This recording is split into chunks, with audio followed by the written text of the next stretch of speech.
the government particularly stupid in when it comes to racial classification, or is this like if you turn over the rock, this is how sort of everything works, and it's all just stupid? I mean, racial classifications in some sense are stupid to begin with, in a sense that we now, the only sense that they would make for most purposes is genetic is with regard to genetics, but now we have genetic, so it could be a crude proxy for genetics, right? Because the average black person is going to be more genetically different from a white person, the average other white person, right? But that's really crude.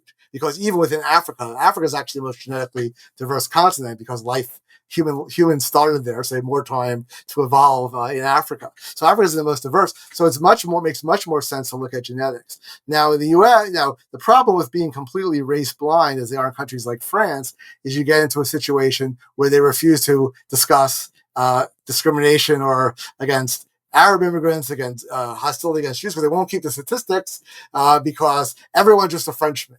And they ignore social problems because of that. So that's also an issue. So it makes a certain amount of sense to do what the government tried to do initially, which is to find relatively crude but somewhat useful ways of classifying people to monitor discrimination and to see if there are certain groups that are having certain social problems that may require some sort of intervention. The problem is that all these things wind up there's no such thing as like rational government policy that we can just decide, here's how we use X and nothing else. It all will come down to politics. Once you set up these classifications, interest groups will coalesce around these classifications and want stuff. And other groups will say, well, if they're getting stuff, then we want stuff. Or we'll say, well, if they're getting stuff, that's not fair. Take away their stuff. And you wind up with race-based politics, essentially. So doesn't that say something for the French system that maybe, that your choices are you do it badly or you don't do it at all? Because, if you start collecting this data, it's going to lead to, calls for intervention, and government's never going to do this stuff well. Yeah, I mean, one problem is that we have certain civil rights laws in the U.S. that have to be enforced.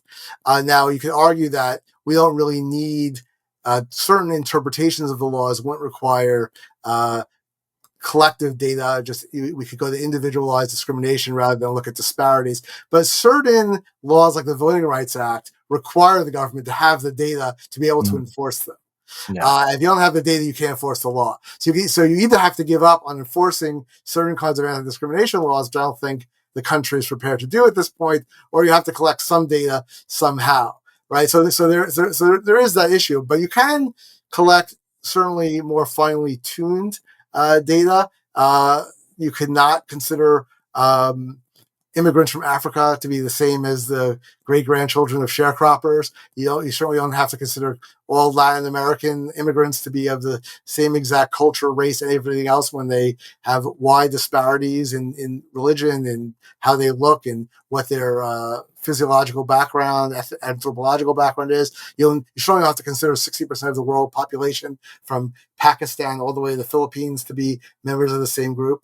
And you could also, one thing I suggest in the book is to the extent we want not just civil rights enforcement, but remediation, it would make a lot more sense to use what is at least arguably a non-racial classification. So, you know what? American Indians who live on reservations, right? Not people who happen to be a member of the Cherokee tribe, even though the last person who was full-blooded Cherokee lived in 1830 and they haven't lived on the reservation since then, and they look white and and are of white culture in every other way. People live on reservations. African Americans were descendants of slaves, not Kamala Harris or Barack Obama, but people who are actually descended, who suffer from Jim Crow and so forth. We could remediate that based on political classifications. Descent from someone who was enslaved in the United States, resident of an Indian reservation, right? That would allow for remedial affirmative action without it being essentially race-based. So someone who's an immigrant from Africa, no. Someone who's 164th, or even there's someone in the United States who's 5,284th, I believe it is, Cherokee, but who's a member of the Cherokee tribe. Okay, you're a member of the tribe, but no one owes you anything based on that one great-great-great-great-grandparent. So you could do that as well. I'm not saying whether you should or not is another question. But I think besides government being besides race classifications being especially arbitrary in many ways, race is an especially dangerous classification. It's true that we have other sorts of preferences in society based on, let's say in college, based on geography, based on wealth. We don't normally have riots and massacres and genocides based on some certain other kinds of differences. Religious differences and racial differences are the two ones that seem to cause actual violence and of a massive level and societal disruptions. That's why in the book I eventually say, maybe we should be considering, with maybe a few exceptions, the separation of race and state.